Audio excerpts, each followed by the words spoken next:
आप देख रहे हैं विजिलेंट टीवी और मैं हूं आपके साथ नदीम चौधरी।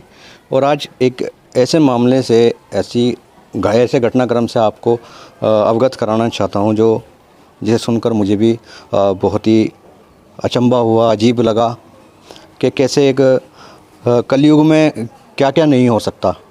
एक लगभग 70 से 75 वर्षीय वृद्ध महिला जो कि मानसिक रोगी भी है, उनको उनके जो भतीजे हैं वो बहलाते हैं, फुसलाते हैं और बहला फुसलाकर उनकी जो लाखों की प्रॉपर्टी है वो अपने नाम करा लेते हैं। वहीं दूसरी तरफ उनकी एक इकलौती बेटी है, उसको बिल्कुल प्रॉपर्टी से दरकिनार कर दिया जाता है और लाखों की प्रॉपर्टी हथिया ली जाती है। तो इस संबंध में जो पीड़ित है वो मेरे साथ हैं, अपने दर्शकों से मैं रूबरू कराऊंगा और पूरा प्रकरण क्या है वो मैं दिखाऊंगा। तो सबसे पहले शुरुआत यहाँ से करते हैं जी। क्या नाम भाई आपका? जी मेरा नाम आसिफ खान। आसिफ भाई, दबेड़ी खुर्द से। अच्छा, शादी कहाँ हुई थी आपकी? जी जिला शामली में। जिला शामली में किस जगह? जी खास जिला शामली में? खास जिला शामली में, तिमरसा मोमिन नगर शमशानवाड़ी गली में। अच्छा। जी। तो अभी ये क्या मामला पड़ा? आपकी सास है वो महिला? हाँ जी, वो मेरी सास है, मैं उनका जमाई हूँ। अच्छा। और जी जिस टाइम ये शादी हुई जी, उस टाइम वो बोलने लगी, मेरे तो अकेली लड़की थी उनके पास, मेरे तो बोलेगी जो है मैं अकेली हूँ, मेरे सिर पे कोई वारिस नहीं है और जो है तुम वहाँ से अपनी प्रॉपर्टी बेच बाच के सब जो है यहाँ मेरे पास आ जाओ, यहीं पे रहो, घर जमाई। कौन है इस दुनिया में, मेरे तो एक दिन का भी भरोसा नहीं है, मैं कब चल बसूँ। जी। तो हमने जो है उसकी बात मान गए, मोई रैली हम। उससे पहले कहाँ रहते थे? उससे पहले दबेड़ी खुर्द में। तो खुद उन्होंने बुलाया था आपको? खुद उन्होंने बुलाया था जी। अच्छा। खुद उन्होंने बुलाया और उनके बुलाए पे मैं आया और जो है मैं खुद रहना, क्योंकि मेरे भी जो है माँ बाप नहीं है, मेरा भी कोई पीछे नहीं है। अच्छा, आपके भी माता पिता नहीं है? मेरे भी माता पिता नहीं है जी। अब जो मामला बना वो क्या मामला बना? अब मामला ये बना जी, अकाउंट बैलेंस था इसकी मम्मी के नाम जी। और जी मकान था वो इसके पिताजी ने इसकी माँ के नाम करा दिया था। तो जो है उनका जो है थोड़ी दिमागी हालत ठीक नहीं थी, हमने उसका इलाज भी बहुत करवाया। और दिमागी हालत ठीक नहीं थी? दिमागी हालत उसकी ठीक डॉक्टर ने बताया आपको? डॉक्टर ने बताया जी, इकबाल डॉक्टर ने। शामली जो डॉक्टर इकबाल है? शामली जो डॉक्टर इकबाल। कुछ कागज वगैरह, कुछ रिपोर्ट है? सबूत है जी। आपके पास है? हमारे पास है। दिखाइए जी, वे तो 1 मिनट अभी दिखा रहा, जाइए उठा के। तो इनके पास रिपोर्ट है, ये बता रहे हैं कि महिला जो है वो मानसिक रोगी है, मानसिक रूप से कमज़ोर है। और अगर देखा जाए एक साइंटिफिक फैक्ट के तौर पे भी देखा जाए तो ये उम्र का वो पड़ाव होता है जहां इंसान का दिमाग काम करना बहुत कम कर देता है। मतलब मैं ये नहीं कहूँगा कि बिल्कुल पूरी तरह से पागल हो जाता है, लेकिन कहीं ना कहीं उम्र के इस पड़ाव पे 70 से 80 के बीच इंसान के जो है दिमाग पे असर पड़ता है। ये वो रिपोर्ट्स हैं जिनमें लिखा है, जिनमें डॉक्टर इकबाल ने लिखा है कि ये मानसिक रोगी हैं। और भाई अगर ये मानसिक रोगी थी तो आपने कुछ इनका एफिडेविट वगैरह क्यों नहीं बनवाया? एफिडेविट वगैरह नहीं बनवाया जी, क्योंकि तब तक मैं बनवाता तब तक जो उसके भतीजे हैं, उसके भतीजे मेरे गैर हाजिरी में आए और मैं उसको लेके चले गए। उसके बाद फिर मैंने अपनी घरवाली भेजी लेने के लिए, तो ये जो है डरा धमका गया, पुलिस की धमकी दे गए, मार पिटाई के वो कर गए। और जो ये है वो वापसी भेज दी इसके साथ में, वो भेजी ना, अगर वो हमारे पास आती तो हम जो है सब कुछ बनाते करवाते। उसका इलाज भी बाकी रह रहा, अधूरा रह रहा, अभी तक वो ठीक नहीं है। अच्छा, इलाज अधूरा छोड़ दिया था? इलाज भी अधूरा ही है जी, जब वो चली गई, छोड़ गई, यहाँ से चली गई हमारे पास से, तो फिर इलाज तो अधूरा रहना ही था। अच्छा, मैं आपके पास 2 मिनट में आता हूँ। तो मैं आपको बता दूं उनकी बेटी जो है वो भी यहाँ पर है, उनकी बेटी से बात करते हैं। और आपके पति हैं? जी। आपका क्या नाम है? आबिदा। आबिदा जी। तो जो इन्होंने बताया, आपकी माता जी हैं, वो माँ है जी ना? माँ है। तो इन्होंने बताया कि वो मानसिक रूप से भी ऐसा ही है? जी। तो किस तरह के, मतलब दिमागी तौर से किस तरह की बीमार है, क्या मतलब लक्षण किस तरह के? वो कहना चाहा है कुछ और उसके मुंह से लिखड़ा है कुछ। अच्छा। और थोड़े भूल से की भी पड़ी रह है। भूल जाती हैं? हाँ भूल क्या भूल जाती हैं मतलब? कोई भी चीज़ धक्का के कहीं भी भूल गई, फिर हमारे बच्चे फट गए। अच्छा। तो ये आपके सामने बता रही हैं कि उनके दिमाग का संतुलन कुछ इस तरह का है कि वो काम करती हैं और भूल भी जाती हैं साथ ही साथ। तो जो आपके पति ने कहा वो सच है? जी सच बिल्कुल है। सच है जी। अच्छा, अब बात करते हैं जायदाद की, प्रॉपर्टी की। तो ये बताइए, आप अपने माता पिता के मतलब कितने बहन भाई हैं आप? मैं अकेली हूँ। आप अकेली हैं? जी। तो प्रॉपर्टी जो है, जो जायदाद थी, उसकी कीमत क्या होगी? कितनी प्रॉपर्टी होगी? 30-40 का तो मकान हो गया। अच्छा। और कुछ बैलेंस कितना था, खुल के बताइए। 60 लाख के आसपास। 60 लाख? जी। इतना बैलेंस कहाँ से आया? हमने जमीन बेच रखी थी अपने गांव में से। ज़मीन बेच रखी थी जी। तो लगभग 1 करोड़ की संपत्ति बनती है। दर्शकों को बताना चाहूँगा कि 1 करोड़ की संपत्ति बचती है और बनती है। और जो ये पीड़ित है लड़की महिला है, ये उनकी इकलौती लड़की है। अगर देखा जाए तो प्रॉपर्टी की जायदाद की वारिस हैं, ये इकलौती वारिस। और होता क्या है कि इनकी शादी करके माता जी इनको अपने पास बुला लेती हैं, क्योंकि उनके भी आगे पीछे कोई नहीं है, इनके भाई बहन भी नहीं है, साथ में रह रहे थे, अच्छे खासे साथ में रह रहे थे। दिमागी संतुलन उनका ठीक नहीं है, वो मैंने आपको बता ही दिया। तो एक सवाल पूछना चाहूँगा, जब वो आपके साथ में रह रहे थे तो फिर ये सब कुछ, ये प्रकरण जो आप बता रहे थे कि भतीजों ने उनके अपने नाम करा लिया, कैसे हुआ? जी मैं बस उसे यहाँ से लेके बहला फुसला कर कहाँ पर? लिलोन अपने गांव में। लिलोन शामली, लिलोन सामने। लिलोन खेड़ी। लिलोन खेड़ी खेड़ी। जी जी जी। वहाँ पर लेके मैं उन्हें बहला फुसलाई। कितने दिन पहले लगे थे? कम से कम 1 महीने से ज़्यादा हो लिया। 1 महीने? तो 1 महीने पहले उनका व्यवहार ठीक था आपके साथ? हाँ बिल्कुल सही था। तो 1 महीने के अंदर अंदर ये सब कुछ हो गया? जी उस 1 महीने के अंदर अंदर सब कुछ हो गया ये। तो देखिए दोस्तों, एक मेरा तो मानना यही है कि एक साजिश के तहत उनको ले जाया गया। उनकी जो हालत है, दिमागी हालत, जो उनका दिमागी संतुलन ठीक नहीं है, जो उनका दिमाग काम नहीं कर रहा है, उसका पूरा फ़ायदा उठाया गया। और फ़ायदा उठाते हुए जायदाद अपने नाम करा ली गई। जायदाद हो गई नाम, वो बेनामा वगैरह ये सब चीज़ें हो गई? हाँ जी, आज मैं तहसील में मिले थे और उन्होंने हमारे पर तभी हड़प लिए पैसे। आपसे भी हड़प लिया? आपसे कैसे मतलब? उन्होंने 11,70,000 रुपये हमसे ले लिए कि जो है या बेचना चाहे मकान को, और इसे पैसे दिखा कर ये तभी ले लो मकान, नहीं दूसरों को दे देगी।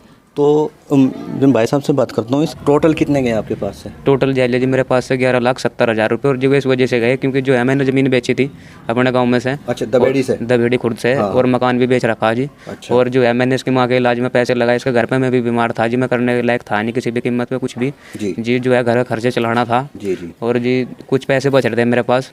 तो मैं इसके माँ के भतीजे बोले मेरे थे कि वो जो है तेरी सास जो है वो मकान किसी और को बेचना चाह रही है और वो तुम्हें देना नहीं चाहती, ना अपनी लड़की को ना तुम्हें। वो जो है उसकी जिद है, वो ये ढेरी मारता भी कि जो है मैं अपने धीज माई तक कुछ नहीं देती, उनका कोई हक नहीं है, मैंने अपनी इस लड़की की शादी कर दी। लेकिन ऐसा उन्होंने आपसे कहा कभी? नहीं, मेरे से कभी आपकी सास ने कहा कभी? नहीं, ऐसा मेरे से कभी नहीं कहा, लेकिन अब कह रही, अब तो मेरे पे और तो और इल्ज़ाम भी लगा रही है, कह रही है कि हम जो है दोनों भी मर्द जो है शराब पीते हैं रात को, और शराब पीने के बाद उसकी पिटाई करते हैं। अच्छा, ये सवाल मैं इनसे करूँगा, शराब पीते हैं ये? नहीं जी, आप पे भी बता रहे हैं, आप भी आरोप लगा हुआ है जी, पता नहीं कैसे पता नहीं कहाँ से उसके दिमाग में भर रहे हैं। तो देखिए, मैं अपने दर्शकों को बताना चाहूँगा कि किस तरह से एक ये ठगी का मामला यहाँ पर देखने को मिल रहा है कि 11 लाख रुपए भाई से भी, 11,70,000 भाई बता रहे हैं, और इनसे भी ले लिए गए। इनके पास मतलब इनके पास साक्ष्य हैं, और आरोप लगाया जाता है कि दारू पीती हैं, शराब पीती है। ये जो महिला है, ये भी फोकस करें कैमरामैन, ये महिला भी शराब पीती हैं और ये भाई साहब भी शराब पीते हैं और शराब पी के मारपीट करते हैं। तो क्या लगता है, ये जहर किसने भरा है आपकी सास के मन में? जी उनके भतीजे है जी में, और जो है मारता जो है मारने पीटने के भी दोष दे रहे, धमकी दे रहे हैं, बोल रहे हैं कि मकान खाली कर दो। आज मिले थे तहसील में। अच्छा। आज भी बोले गए। अच्छा। और गवाह भी है मेरे पास। मतलब क्या कह रहे थे, मारते हैं आपको? हाँ, ये कह रहे थे कि ये तो मकान खाली कर दो, मकान का जो है बेनामा हमें मिल गया, अब मकान खाली कर दो, नहीं तो यहाँ आके जो है कीमा बना देंगे थारा। और अच्छा। अच्छे से प्यार से जो है अगर तेरे में इंसानियत है तो इज्जत के साथ में अभी जो है मकान खाली कर दें। तो हम जो है दोनों अपनी जान की परवाह वो करके अपनी जान लोगों के, अब जो है हम यहाँ किराना मेरी बहन है जी, यहाँ अपनी बहन के पास में रुका हुआ है जी, जब मेरा मकान नहीं है, घर नहीं है, मैं कहाँ जाऊँ? उसने क्या लगता है जो उन्होंने धमकी दी है, वो अपनी धमकी पे कुछ करेंगे ऐसा लगता है? हाँ जी, बिल्कुल लगता है मुझे, अपनी जान का खतरा है जी हमें दोनों ने। बिल्कुल दबंग टाइप है? दबंग टाइप है जी। मैं जो है होमगार्ड में 112 नंबर में। अच्छा। किराना में ड्यूटी है उनकी। अच्छा। और जी पिंटू है, अनुष्का है, और एक शराफत है। मतलब एक होमगार्ड भी पुलिस में भी है? पुलिस वर्दी है, और उस वर्दी के जो है जी मैं पूरा रोब जमा रहे। और जी एक देखिए, यहाँ पर एक सवाल ये भी बनता है कि वर्दी दी किस लिए जाती है? वर्दी होती किस लिए है? वर्दी होती है लोगों का विश्वास बनाए रखने के लिए, लोगों को सुरक्षा देने के लिए, लेकिन यहाँ पर वही चीज़, उसी चीज़ का दुरुपयोग किया जा रहा है। और मैं आपको बता दूं कि अगर देखा जाए एक तो जायदाद की जो इकलौती वारिस है, तो ये महिला है। इन्होंने क्या नाम बताया था आपने? आबिदा। ये जायदाद की इकलौती वारिस है, लेकिन इनको उसमें से निकाल दिया जाता है और इनकी जो माताजी हैं उनके दिमागी तवाज़ुन ख़राब होने का पूरा फ़ायदा उठाकर अब पूरी की पूरी ज़मीन जो भी कैश था और जो मकान था वो सब अपने नाम करा लिया जाता है। अब मैं आपसे एक सवाल पूछूंगा कि अब आप क्या चाहती हैं? जी मैं इंसाफ चाहती हूँ। किससे इंसाफ चाहते हैं, किससे उम्मीद है? अपनी माँ से। आपकी माँ तो आपके साथ इंसाफ नहीं करेगी। उनके भतीजे तो हैं, मैं तो इंसाफ करेंगे। अगर उनको इंसाफ करना होता तो वो ऐसी हरकत ना करते। तो जी हम कानून से अपील करें तो सर हम सरकार से अपील करें। सरकार से अपील, सरकार से उम्मीदें हैं? जी है उम्मीद है सरकार जी, से? हमें कानून से उम्मीद है। शासन से, कानून से उम्मीदें हैं? जी। अच्छा, सीधे लोग हैं भाई। ये अभी भी बोल रहे हैं कि हमारे साथ हमारी जो माँ है वो न्याय करें और उनके जो भतीजे हैं वो इंसाफ करें। वो इंसाफ क्यों करेंगे? उनके हाथ तो 1 करोड़ की, 1 करोड़ से ज़्यादा की प्रॉपर्टी आ गई, तो वो क्यों इंसाफ करेंगे?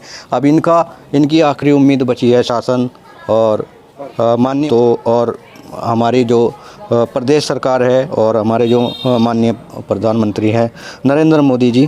तो कुल मिला के ये सरकार पर अब अपना विश्वास जमाए हुए हैं। तो अब आगे इसमें क्या करेंगे? चलिए आप बताइए, थोड़ी नर्वस हैं, आंखों में भी आंसू हैं इनके। आप बताइए क्या करेंगे आगे, क्या सोचा है? जी बस हमने तो आगे तो ये सोच रखा जी, जो भी करेगी सरकार करेगी। अब उसी के ऊपर है जी, 2 हाथ जोड़ का अपील है जी मेरी कि जो है अन्याय हो रहा है इस लड़के के साथ में, जो है न्याय मिलना चाहिए। और जो मेरे साथ में भी अन्याय होया, जो कि मैंने अपनी ज़मीन बेच दी, घर बेच दिया इसकी माँ के कहने पे, और जी मेरे पे भी अब पीछे कुछ नहीं बचा। भी अब बताओ मैं कहाँ लेकर जाऊँ, अपनी बहन के घर पे पढ़ाऊँ?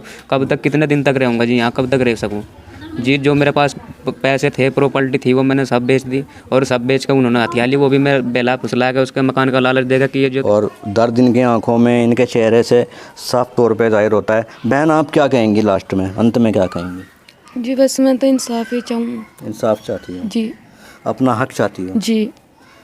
अपना हक चाहती हूँ जी।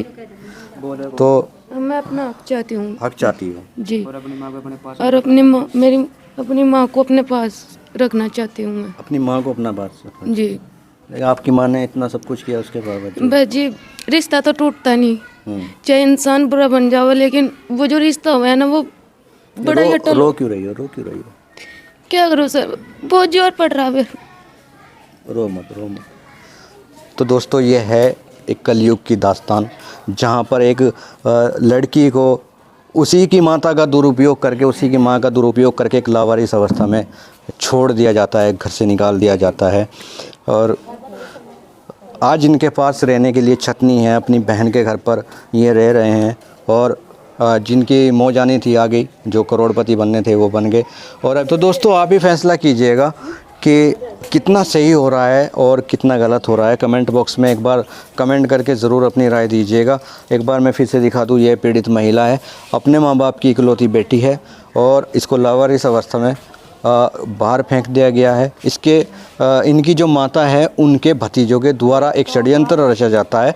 इनके अनुसार एक षड्यंत्र रचा जाता है और षड्यंत्र के तहत जो प्रॉपर्टी थी, जो घर था और जो कैश था, जो ज़मीन बेचकर जो पैसा आया था, वो सब अपने नाम करवा लिया जाता है। तो ये सारा षड्यंत्र इनके खिलाफ रचा जाता है। आज ये लावारिस अवस्था में अपनी बहन के घर पर रहने के लिए आए हैं, शरण पाने के लिए आए हैं। और ये लड़की सिर्फ अपना हक मांग रही है, सरकार से उम्मीद लगा रही है, प्रशासन से, शासन से उम्मीद लगा रही है कि इसको इसका हक दिया जाए। और मेरी भी यही अपील है कि ये विवेचना का मुद्दा है, इसमें जांच की जाए, निष्पक्ष रूप से जांच की जाए और लड़की का जो हक है वो लड़की को दिलवाया जाए। देखते रहिए, बने रहिए विजिलेंट टीवी के साथ और अपनी राय से हमें ज़रूर अवगत कराते रहिएगा। देखते रहिएगा विजिलेंट टीवी। मैं नदीम चौधरी, कैमरामैन साजिद के साथ। धन्यवाद।